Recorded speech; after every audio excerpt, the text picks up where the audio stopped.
The Batfoot Podcast is starting in 3, 2, 1. Welcome back, everyone, to another episode of the Batfoot Podcast. Damien, Matt, David here with you today. We're going to talk about an extension we hinted at last week could very well be happening. We have a Brawl that decided to break out like it was UFC. A 6-year-old manager just taking someone down is absolutely craziness. We had a new ownership stake get purchased in a team, and then a bunch of injuries have started to pile up. And the Atlanta Braves are obviously really big fans of the show, and we'll tell you why. But before we get to all that, David, how are we doing this week? Doing good. Nice weekend, but less importantly, the baseball week was bad. We'll get to that one. I'm excited to give my thoughts on the early season for my poor Chicago Cubs, but Cubs aside, got a nice tax refund this weekend. Did my taxes, got a good refund. Excited about that. But baseball wise, oh boy. So how we doing, Matt? You guys are a little better, I think. We're having fun. I don't know what you're talking about baseball wise. It's been a fun season so far. I mean, if you're not in first place, I guess it's not fun. But what about last place? Y'all are only a couple games back of the Pirates, who are a juggernaut. So, and the Cardinals, who are probably going to be in first place here soon. It ain't gonna last, but yeah. So everything's been good. It's been a good enough week. Went to a Barons game last week. Minor league baseball is back too. So that was something. And yeah, it's been a good week. How about you, Damien? It's been good. Masters Week is also really fun. Oh yeah, I didn't even mention that. Have that. Rory tried to do Rory things and give it away, and then decided I'm going to be good at the back half just to outlast everyone else. And baseball week was pretty fun too. Right?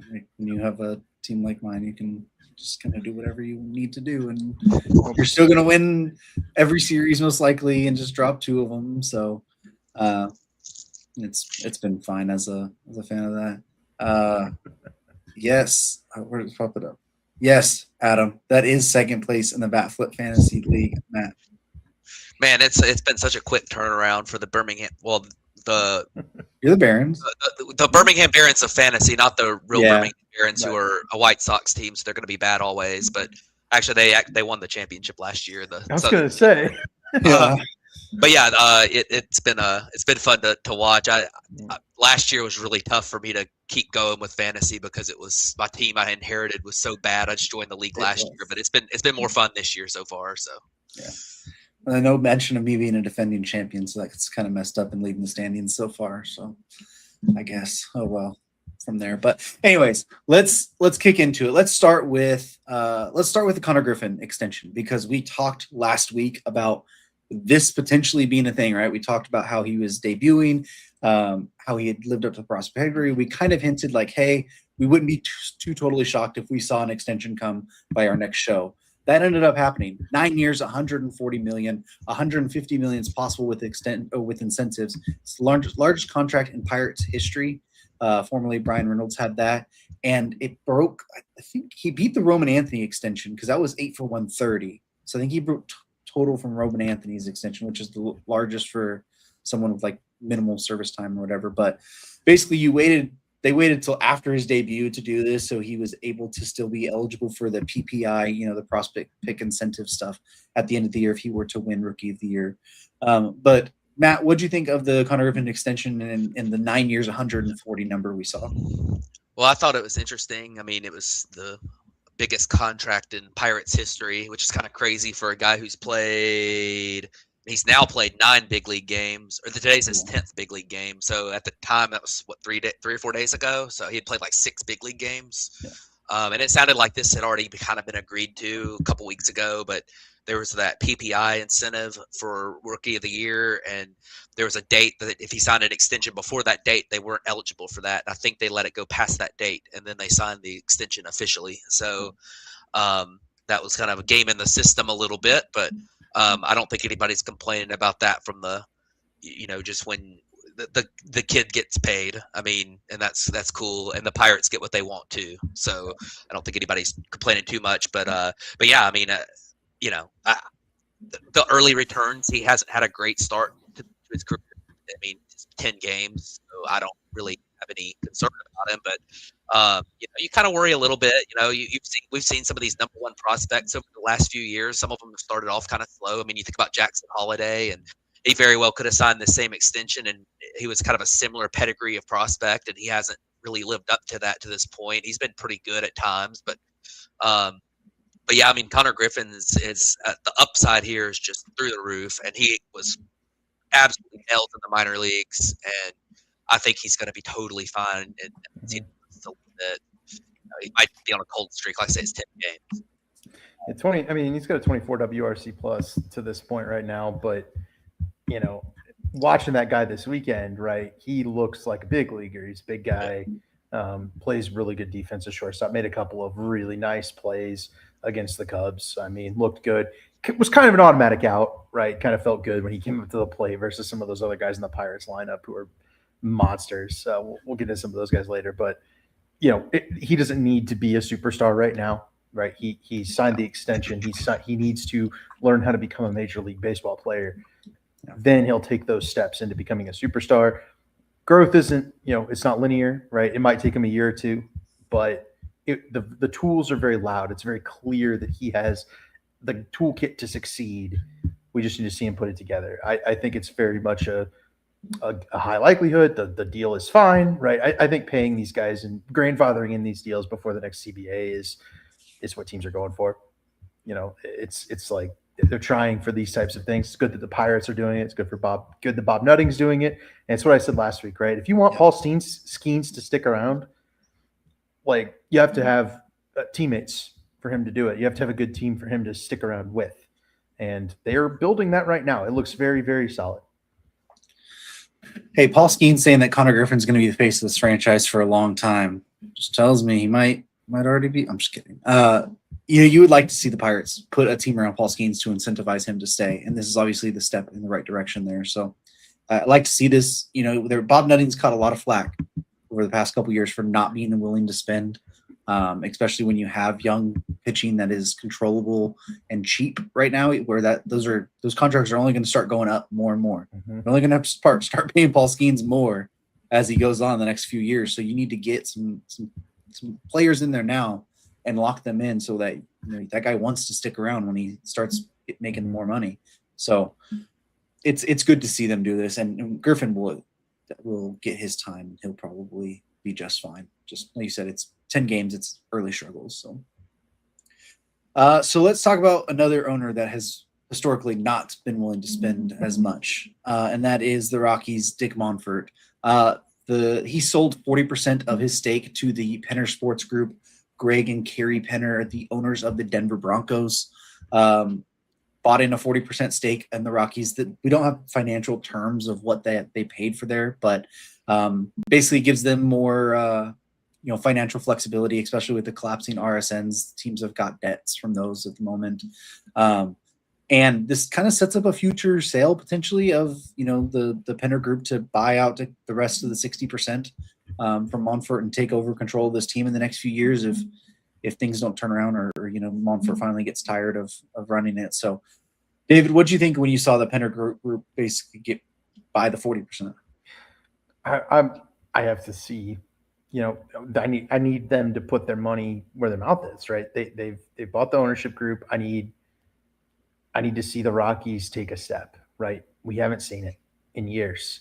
This team has been run the same. There's a little nepotism in there too, right? Is it Monfort's son, like in the front office or something like that? There's been a lot of problems with this organization over the last several seasons. It's run poorly. They are, they don't spend much money, but when they do spend money, it's not worked out. It's not a good return thus far, right? And what I would want to see, I see that something that could be positive, and it could be a step in the right direction for the Colorado Rockies. But until that manifests itself in some legitimate change, I don't foresee this being particularly involved until a couple years down the line when Monfort finally does give up that 50% control, because as of right now, he can just override him. Yeah. So unless they're providing big time funds to, let the Rockies go out and make a splash this next upcoming offseason, which I believe Dick Monfort will not be interested in doing, because he's probably one of the owners highest on like getting a salary cap in place and stuff like that. It's just, I don't foresee this changing a ton. Yeah. You're muted, Matt. My bad. I've been clearing my throat for whatever reason, and I've tried to unmute it. I guess my finger just slipped or something. The thing about this is this is the same ownership group as the Denver Broncos. Yeah. And I don't know, the name Penner probably doesn't ring much of a bell, but the maiden name of Kerry Penner is Walton, and Walton should ring a bell because it's Walmart, and Penner and Greg Penner, right? Great. He's the chairman of the board at Walmart. So this is Walmart money.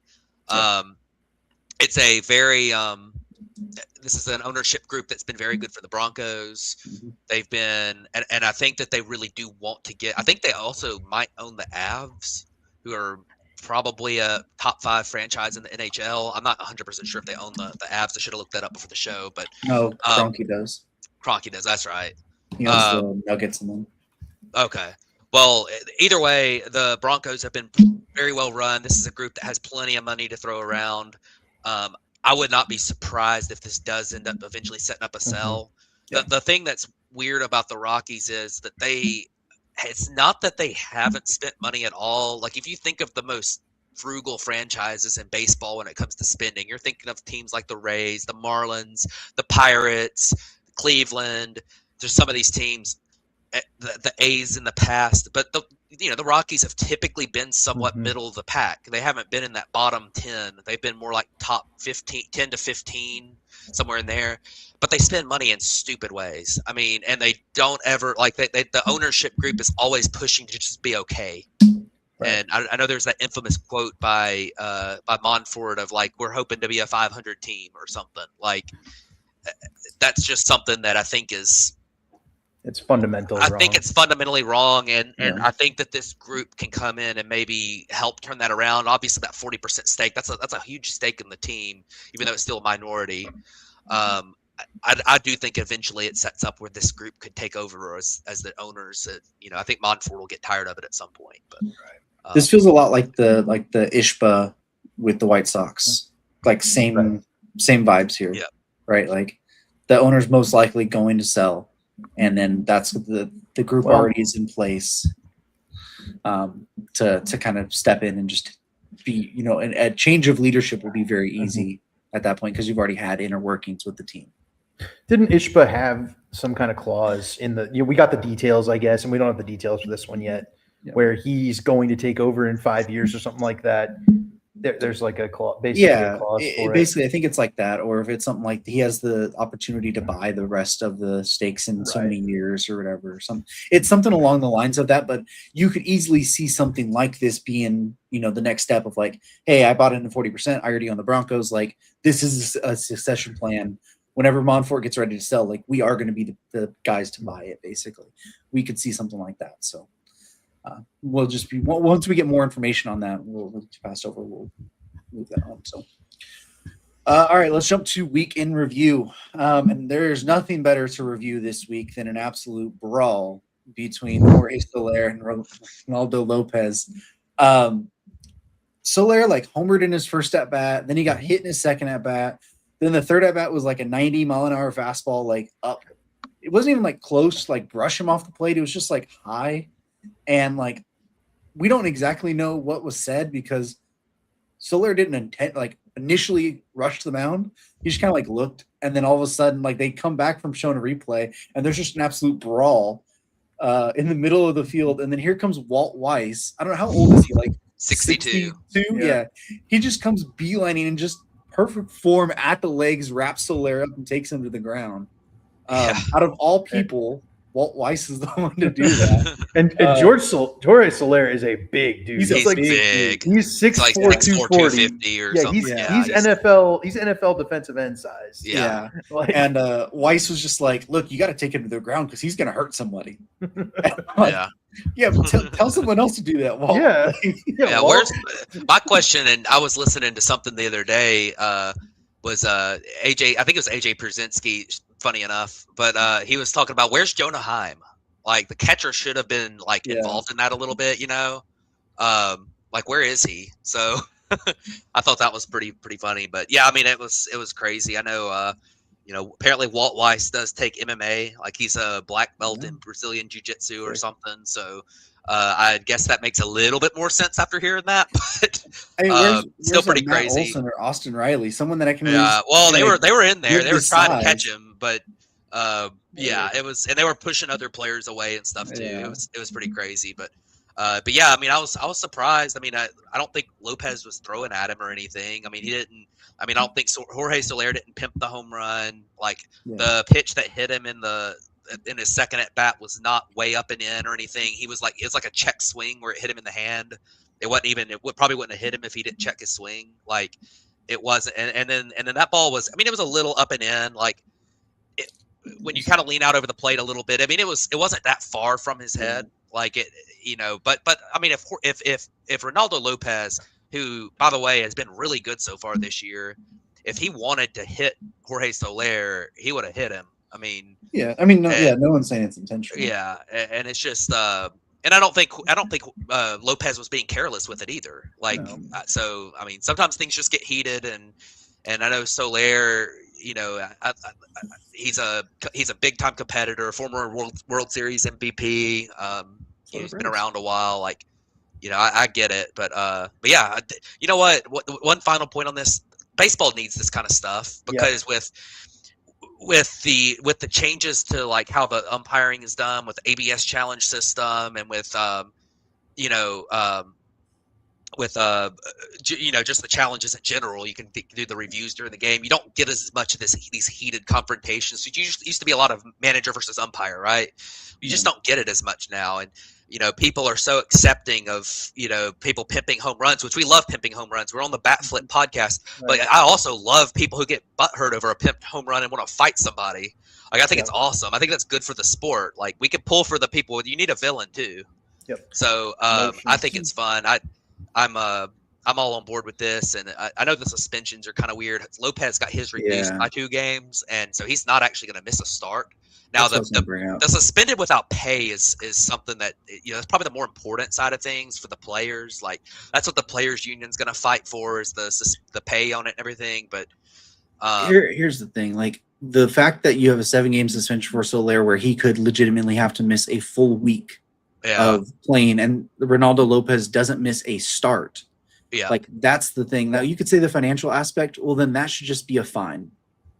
It's not a game suspension. Just make it a fine then, because saying that Jorge Soler has to miss an entire week when he's been one of the best hitters on the Angels so far this year, and then Lopez doesn't even miss a start, it makes this seem like the pitcher gets away with it. Pitcher suspensions get away with it. And I'm not saying that you need to suspend him for 20 games or whatever, so he misses 5 starts or 4 starts. Like, I'm not saying that at all. Pull Jorge down. Yeah, well, like fine. Lopez if you're doing game suspensions, it needs to be tailored to that thing. Like Jorge's suspension should be 1 or 2 games then if Lopez's is 5, because that's basically what the same thing would be, right? You could tailor in an off day for Jorge Soler and play it as a suspension, just like you tailored in an off day for Lopez on a 5-game suspension and he doesn't miss a start. Or you just do fines. Yeah, the only problem with doing the suspensions that way is that teams are not going to want to pay players that aren't playing. And if you're going to suspend more games for the pitcher, that the PA is going to fight the heck out of that because that pitcher's not getting paid while he's suspended. And that's why I think that they like you. So, but you can't say that because you have Lopez getting less games than Soler, so it's the same thing. It's just turned around, right? And that might be something different. Now Soler still has. I don't know that his appeal has been heard or not yet. Hasn't. Like so. I know Lopez reached a settlement because I'm sure once they said 5 games, he's like, well, okay, that's fine. Like I'm not going to miss a start. I'm not going to have to worry about like getting rusty by taking 8 days off, that kind of thing. Yeah. The thing But, is, they're not going to take Soler down to 2 games, though. Right. But because it wouldn't be fair to Lopez in that situation. And I mean, honestly, like Soler deserves a little bit more than Lopez, I think, when it comes to just like the amount of. Who knows? We don't know what was said. We don't know what was said. We don't know what was said, Who but started that? Who knows? hey, at the end of the day, Soler was the one glaring out at the mound after he got a pitch that wasn't really even up and in that much. He was glaring at the mound, but put his hands up in the air, and then he's the one that charged the mound. Like Lopez can say what he wants to, but Soler's the one who ran out there and started throwing, and Lopez started throwing back. It depends. I mean, what's said, dude? Like, but if Lopez said something about his family, like, who knows? Like, right, but I mean, at the end of the day, like Soler's still the one who charged the mound. And Lopez can still be the instigator in the whole thing. We have no idea. Yeah, well, that's why he got a suspension too. But I mean, I'm just saying, like in general, I don't know that it's fair to have even suspensions here.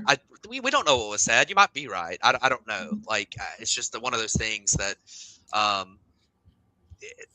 the suspensions are weird in this, and you're right. And I'm glad you brought that up the other day, and we were able to talk about it because it is really awkward to have this like 7-game suspension versus like that's a huge deal for the Angels, and then a 5-game suspension for Lopez. The Braves had an off day, like he's not even going to miss a start. Like, exactly. So my only thought on this is that it should work in a lightly like NASCAR's fights should work, right? If you get 2 guys together, you fight, give them a couple of hacks, break it up, and put it on promo material. And find them under the table. Don't even announce a fine, nothing. Like, get that out of the way underneath the table. Say, hey, we want you guys showing emotion, being, aggressive, but ultimately pulled apart at the end and working things out. Like, they're going to use the fight material in their promos and stuff. We're going to see highlights of that. Yeah. It's a good thing. It draws the eye to baseball, like you said. Like, we need to not – I don't like the whole suspension thing in the first place because you can't make it even between pitchers and hitters unless you do 1 game for Soler and 5 for Lopez at a 1-game rate or something. I don't know. But, like, it just doesn't – it doesn't track the same. So I wouldn't even – don't even suspend them. Fine them. Under the table. It shouldn't even be like – it should be – because they're going to use this. It's promo material. It's positive for the league. Yeah, I'll push back just a little bit on that. And number one, these players we've seen pretty significant injuries happen in these fights before. I mean, remember when Zach Greinke separated his shoulder in one of these? Like, that's a pretty like it could be like I think there's a more of an injury risk, especially when you get like 25 players on each side. Like, it ended. Cincinnati Reds catcher Jason LaRue. It ended his career. Yeah, I mean, fight between Molina and somebody. And the other thing I was going to say is if you just kind of like you got to be careful. There's a slippery slope because when you brought up the NASCAR example, I think most of the NASCAR stuff just seems so phony now with the fights because it's just like every time someone just gets a little bit upset, they start throwing punches, and it's like, what are we doing? Like that's what this was, as far as we know. Right. But I'm just saying, like, this doesn't happen in baseball every single day, so it becomes a big story when it happens, and it's a big deal, and it's unexpected, and it's entertaining. But like, it's when people start, just kind of manufacturing drama just to manufacture it. Anytime this happens in baseball, it feels like the players have real beef with each other. Like they're really upset at each other. When it happens in NASCAR, it feels like they're kind of upset with each other, and then they're gonna throw a couple punches for the TV cameras, and then they're done. Like, all right. So, I also know you haven't watched in a few years, so it's fine. I mean, now there's cases where that's not the case. I'm just saying, like, Yeah. Anyways, do you want to do that, or should we just go the panic time and then save those for down here? Pick a way you can do it. Let's say, is it time to panic? Let's do that. Yeah. For these 3 teams. Well, I guess we're just going to do a city. Is it too early to panic for New York? I don't know which one. Both are on like 5-game losing streaks. Exactly. So I just put New York in there. I mean, you could say both for Chicago too, but the White Sox, they're not going to panic because they were always going to be bad. But yeah, the New York thing is interesting. The Mets have not been good. Their offense has been really bad. Juan Soto's out for a couple weeks. Bo Bichette hasn't looked healthy. Yeah. There's a lot of problems with there's a lot of problems in with the Mets. I think the Yankees will be fine. They're going to get healthier on the mound as the season goes on. They've had some guys out that are going to come back. Garrett Cole will be back at some point in the next couple of months. I think they're going to be fine. They're actually the Yankees still have an 80% chance of making the playoffs and a 50% chance to win the division. But you know, right now, and with the other things going on in the AL East, the Orioles are getting very injured. The Blue Jays are very injured. The Red Sox have had a rough start too, and the Rays are, you know, not. I don't think the Rays are quite as talented as the Yankees, so I think they'll be fine. That the Mets are in a tougher division. The Braves have looked really good starting off the year. The Phillies have been really good for a while. The Marlins have looked pretty good to start the year too. I don't think they'll keep up what they've done so far, but I would be a little concerned if I was a Mets fan right now about just like there was some I think a lot of Mets fans after their offseason thought they were going to kind of just win this division, and I think it's going to be more difficult than they kind of thought. So the competition is tough, but we'll see. I don't think it's time to panic, but you know, it hadn't been a great start for either team. it is not time to panic for the Mets. 7-9 is fine. It's not time to panic for the Cubs, unfortunately. I would like to throw my hands up in the air and run and scream and let's do it, right? Hot takes galore. It's still early. Oh yeah. The NL Central looks kind of freaking good, man. But my thing with the Cubs is that this team was always going to get better as the season went on. When that's how they've operated every single season. They figure out the bullpen. There's a couple of guys who are just complete non-factors, and then they pick up Drew Pomeranz, and he's got a 2 ERA all season. That's what happened last year. They do it every year, right? So they'll find a way to fix some of the problems, and the offense should be better than it is. And I think they have 3 non-solo home runs, but they have 15 or 16 home runs. 3 of them are non-solo. Like the sequencing will improve. Right? They'll maybe stop throwing meatballs to Kyle Schwarber. That'd be cool. I would love that. It didn't happen tonight. Schwarber absolutely annihilated him. But, that happened. That'll happen when you're talking about that guy. He's very good at baseball. I'd like to panic. I really would. It's just too early. I think they'll be okay. Justin Steele's going to come back in a month or two. You talked about Garrett Cole with the Yankees. Yeah. Cubs will get healthier on the mound. Boyd should be back soon. When that happens, I think they'll be okay. Yeah. But until then, it's not off. We're not off to a good start, and we're definitely in the hole more than I would like. I will say I would panic if I was the Astros. They have had they've had one of the best offenses in baseball, which is not going to keep going, and they're still 6-11. That's bad. Yeah. Because I don't see the pitching getting better with Hunter Brown down. We'll talk about that in a little bit, but I don't see that getting better. Yeah, I'm with you on the Cubs. I think it's a little early. I will say about the Cubs that Cade Horton being out's a big deal, and he's out for the year. And I still don't really trust their pitching. We'll see what Justin Steele looks like when he comes back. Imanaga's been really good so far, but we know how quickly that can go south.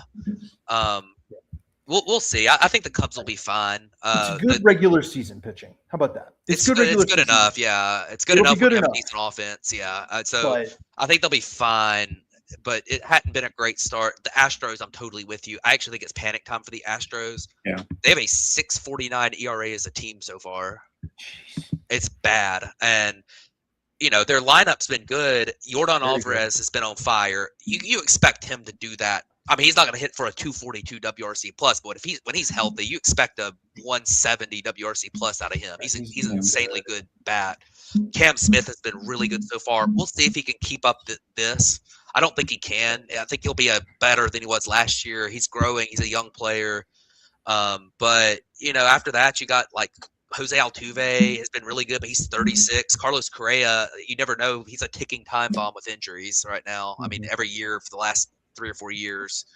I just don't know if that offense can keep up a level of just being like able to carry a really mediocre pitching staff that now has no Hunter Brown, as you mentioned. Tatsuya Imai is out. He's hurt. So, like, those are your two guys you were kind of thinking starting the year. Like, your ace is now back to Lance McCullers Jr. I mean, which, he's had a rough ERA, but his peripherals actually look pretty good so far. He pitched well in one of the games. Yeah. He had like a seven innings. So. Yeah, so days. we'll see. But Brian Abreu's been horrible. Yeah, it's crazy. That's been rough. So this is like 100th percentile outcome for the offense, which you're not going to continue to get. You just won't. I would assume as the temperature warms, other teams come to life. The team that is going the most nuts right now, which is the Astros, going to come back down to earth.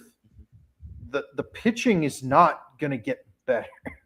Like the help is not coming, right? We talked about the Yankees, help's coming. Mets, they've got a lot of depth, help's coming. Cubs have help coming. The Astros do not have that. Yeah, that's where I would be worried. Yeah, and I'll point out one more thing about the AL West. The Mariners obviously are favored to win this division, and they haven't been great so far, but they've been fine. But the Rangers have had a really good start. That's a team that everybody in baseball's 500. right. But the Rangers, the Rangers have looked pretty good. They've got some pieces. I think Wyatt Langford went down, which is not great, but he'll be back. It's only a couple days. Yeah. So I don't think I put it in the list down there because he was not on IL or anything. The A's have had a pretty good start too on the mound. Like compared to what you expected, like they've got a 4.20 ERA as a team. So far, the competition in this division and the Angels have started off, not in a big hole either. So this division looks fairly difficult-ish. I mean, but compared to what we expect, but we'll see. It seems like everyone's going to put up a fight in this division this year, and the Astros aren't going to be able to just like come right back and storm back and be that team that, I mean, they missed the playoffs last year by like a game. So they're not going to be able to come back and be that team again this year, but we'll see. It's going to be, it might be the end of the road for the Astros, but you never know. Potentially. Yeah. It'll be something to watch for sure. Yeah. So let's take a very early look at the leaderboard of WAR for Fangraphs, because there's some interesting names here, at least in the top 5. I mean, you can even say the top 10. Obviously, right now, Yordan Alvarez is leading the F4 with 1.3. Andy Pajes is second at 1.2. Third is Jordan Walker, who is tied. He's basically tied for second with Andy Pajes at 1.2. He's hit 7 homers already this year. Crazy. Like, this might be the breakout of Jordan Walker, finally. Then at 4, you got Cam Smith. So just another instance of the Cubs losing a trade, like they always do. If you know, who's number 5? Who's number 5? Tied for 4th. Tied for 4th. Miguel Garcia You're missing number one. 6. No, you're missing one. Ben Rice is 7. Hang on. You gotta pull back. Nico is 5. There you go. But that has nothing to do with the trade of Cam Smith. So it doesn't Still matter. lost the trade. I just wanted Nico's name in there because he's doing well. Ellie's on to a good start of the season. He's 8th. 9th is Willie Abreu. 10 is Wilson Contreras. Let's go. That's funny. And then looking at the pitching Boston side. Red Sox. Yeah, Boston Red Sox, Wilson Contreras. The pitching side, Cam Schlittler leads at a 1.3 WAR. He's got 0.4 more than the second guy on this list, who's Jose Soriano, who's been incredible this year. Has been awesome. He has been so good. Yeah. Then you got Max Fried, Nick Pivetta, who might have some arm injury concerns, might be out long term. We'll talk about that here in a little bit. And then 5, Taj Bradley is insane. Number 5 right here. There was a graphic last week, I think it was last Tuesday, between the Twins and the Tigers that the Twins put up saying, we got ourselves a pitching duel. Matt put it in the chat. Even I was like, who wants to tell him? And then the entire reply was like, are we sure? Are we sure? Are we sure? And then the Twins rocked Scooble. Bradley went like a scoreless start, and then they were like replied to it later and was like, you guys were right. We didn't have a pitching duel. Like, I gotta give the Twins social media a little bit for that. But these early, obviously we are less than a month Yeah. into the season here. We are a few weeks, but it's very fun to kind of like look at this. But is there any of these starts between these that you guys think might be sustainable so far? I mean, I've got one. I think Jordan is somewhat sustainable. I don't think he's going to keep this up, but I think he'll be somewhat sustainable. Michael Garcia, I really like him. He had a breakout last year. I like his start. Ellie's off to a great start. That's good to see. He had a rough, I guess it wasn't a rough year last year, but it was not what you were hoping. It wasn't a step forward that you hoped it would be. Yeah. For a guy that has the superstar potential. I mean, he was great. He was a good player last year, really good player, but he wasn't the crazy good player. But yeah, I mean, I'm very interested to see how some of these guys do it. This exercise is purely for fun, by the way. Like, it's just to throw out some names. It's kind of crazy, kind of poking at the small sample size of things too. But very, very interesting to see what who's off to hot starts and everything. Nico is definitely sustainable, but that's just because he's going to do this every year. Going to have a high average, play great defense, be a good player. That's what he does. It's not gonna have a 161 WRC plus though. Maybe the offense, maybe the power is coming, Damien. Here comes the 20 home run season for Nico. One homer so far. Hey, we're on pace. We're on pace for 20. That's right what it is. We are. One every 15 games. It's 20, right? So the one I really like here is Jose Soriano. Yeah. I thought, the ERA has always been way higher than the FIP. This guy's nasty. Pitched like seven or 8 innings against the Cubs already in this season. He's got filthy stuff. He's been on people's breakout lists for a couple of years now. That's the kind of guy that, off to a good start tells me, he's going to be able to keep this up. But the guy I think I'm most worried about is Jordan Walker. Seems like the changes are real though, man. Like if he's real, I mean, this was maybe the most hyped prospect going into 2022 in baseball. He had made huge jumps after the 2020 draft, and he fell off the planet once he got to the majors. Had some major swing problems, couldn't play some defense, but it seems like they've solved those problems for the Cardinals, which was a huge step. That's literally the biggest factor for that Cardinals team. When we talked about it this offseason, we were like, this isn't a very good team, but it was because they didn't have a big-time breakout candidate unless one of those young guys went berserk, and we had Weatherholt and we had Herrera and some of those. Yeah. Walker doing this puts the Cardinals tier up. Now, I don't think their pitching can sustain it, but like this is a legitimately important breakout for a team that wants to galvanize a quick rebuild, because the minor league pitching is coming. It's coming quickly. Yeah. Let me run through his Baseball Savant page. I was just about to say this. His xWOBA is a 100th percentile. His expected batting average is 99th percentile. Expected slugging percentage is 100th percentile. Average exit velo 99th percentile. Barrel rate 100th percentile. Hard hit rate 99th percentile. Launch angle sweet spot percentage 96th percentile. Bat speed 99th percentile. Baseball Savant needs to lock those circles until June 1st. Oh, I agree. But still, none of that matters. He's got it's a crazy. He's got 7 home runs. They're all. He's got 7. In fact, he's already set a career high in home runs. He's also what's important. 90th percentile sprint speed, and his defense hasn't been bad so far. Now that's something that might change, but that's the fielding stuff is something that takes a lot longer to stabilize. Obviously, the hitting stuff is not final or anything. Like it's early. He's always been able to hit the ball really hard, but now he's hitting the ball hard and getting that home run launch angle with the result. Well, and he's barreling it and putting it in the sweet spot. And this chase rate is better. It's all coming together in what appears to be a sustainable manner. Now, do I think he's going to keep doing this and lead the league in home runs? No. That's why it's a fun exercise. Yeah. But it's to say if these are this is legitimately a big change. Yeah, that's the point of this whole exercise. Yeah. Anyways, let's run through. Well, let's do the last little thing. The Braves are big fans of this podcast. So, Matt, tell us why.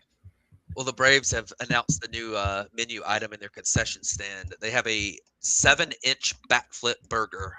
That's what they call it. It is a sandwich that features 2 pounds of beef, Yeah. braised short rib, crispy Yeah. pork belly, cheese, onions, lettuce, tomatoes, and a fried egg on a That bun. sounds super good to have. It sounds super a good. third of it. It sounds I- extremely deadly. We Which could, one of I them mean, would- we would could I go. condone them using the name for that burger. I It's don't. going to come down and land on your Because head. it's awesome like us. No, that's But I what I'm will saying. say condone this. them using I it. will say this.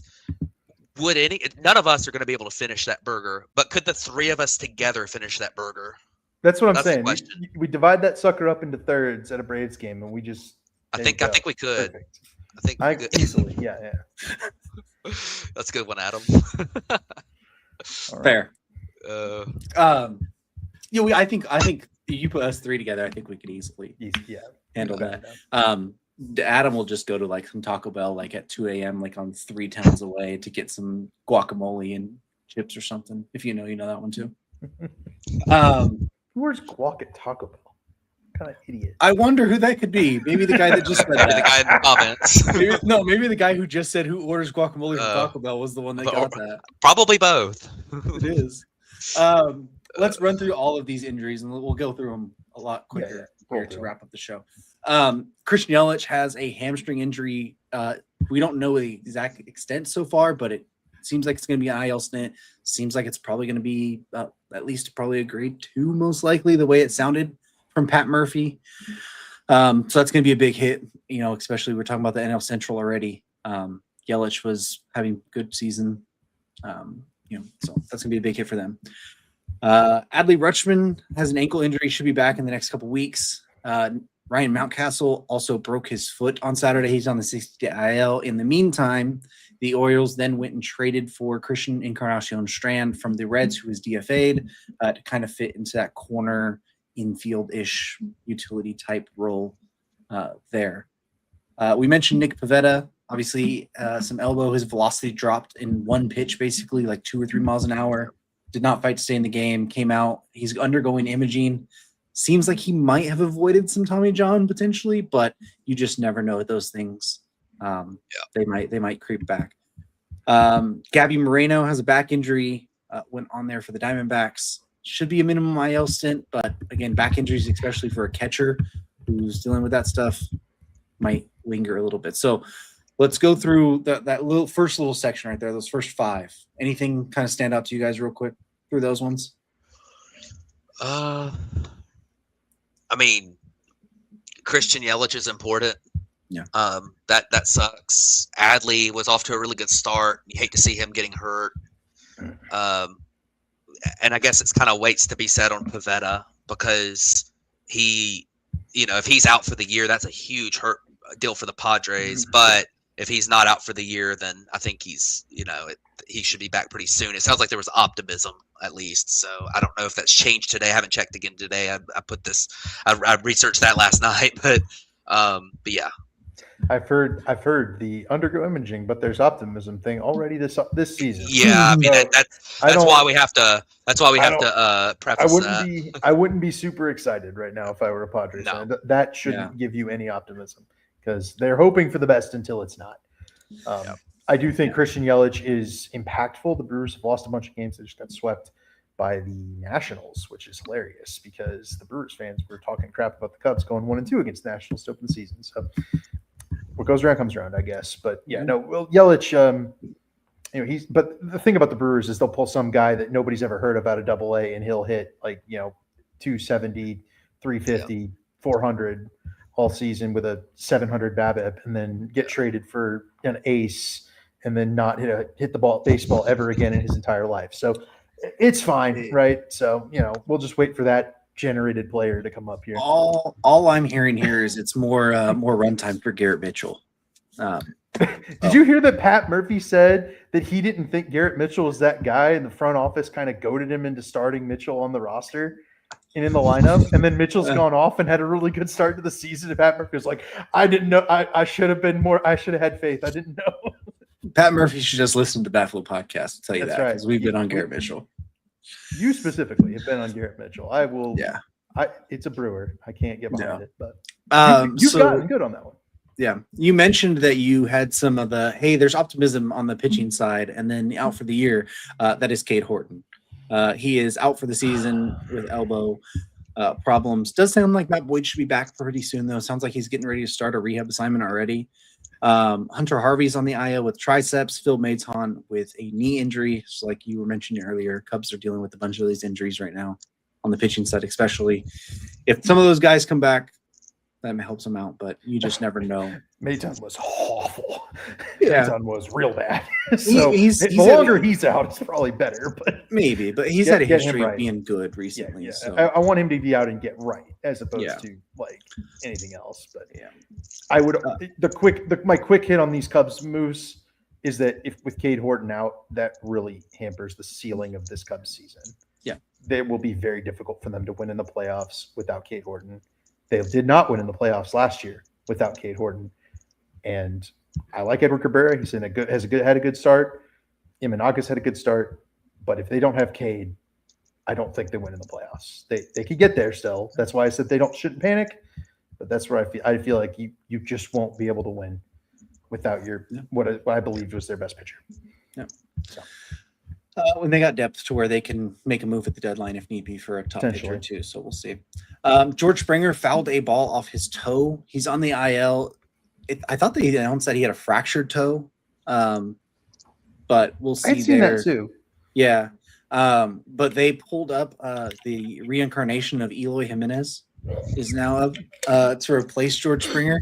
It's a week after Easter. He is risen. That's what it's funny. I was on with our buddy Adam yesterday, and I literally said I was like, oh, he rose again. And he's like, what? I was like, who died on a baseball field? And he's like, Eloy? I was like, yeah, he's back. He is risen.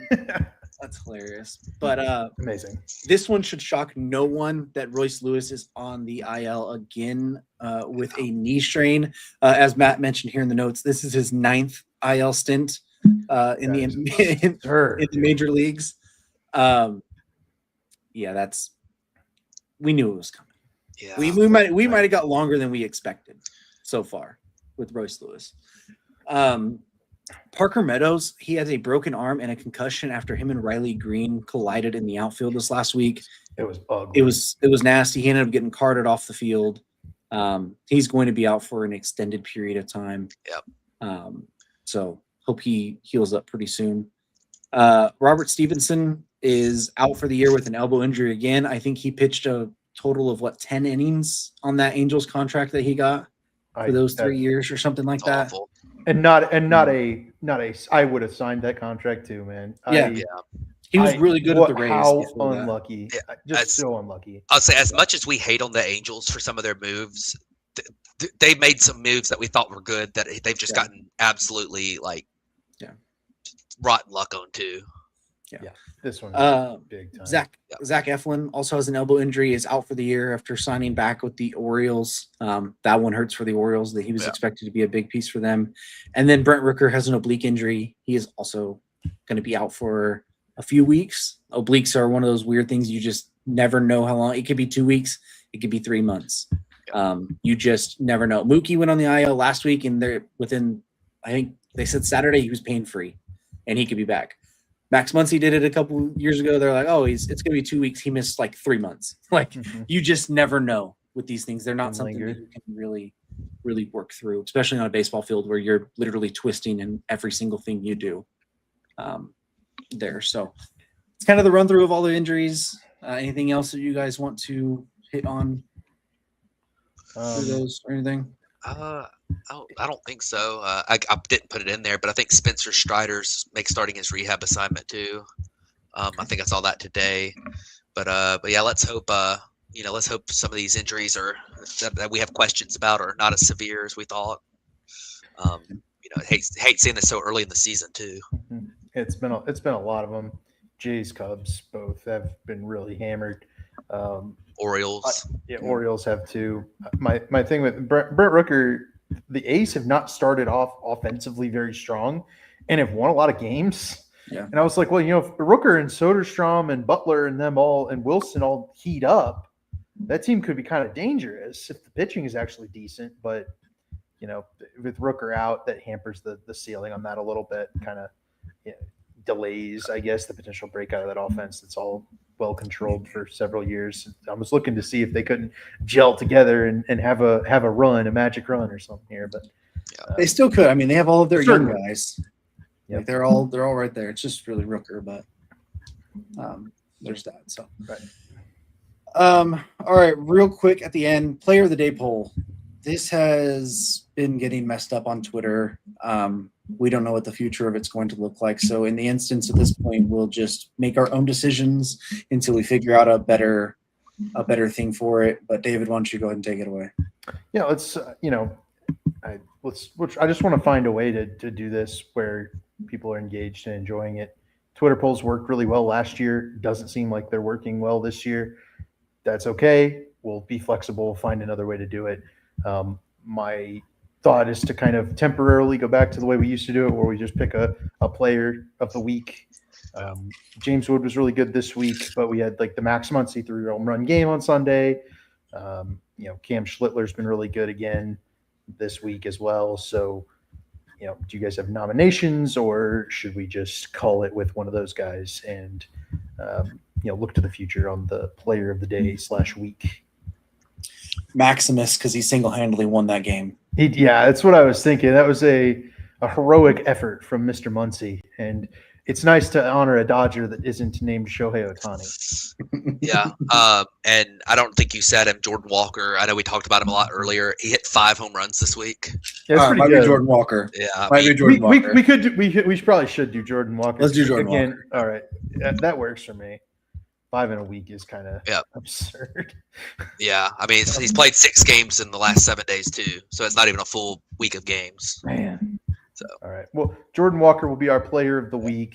If you have if you have some way you want to convey your player of the day, please write in the comments. Let us know, and we'll work to help make a good way to do it. We'll find something to do with it. Hopefully, maybe Twitter just gives us the results back, because I don't know what the deal with it's been.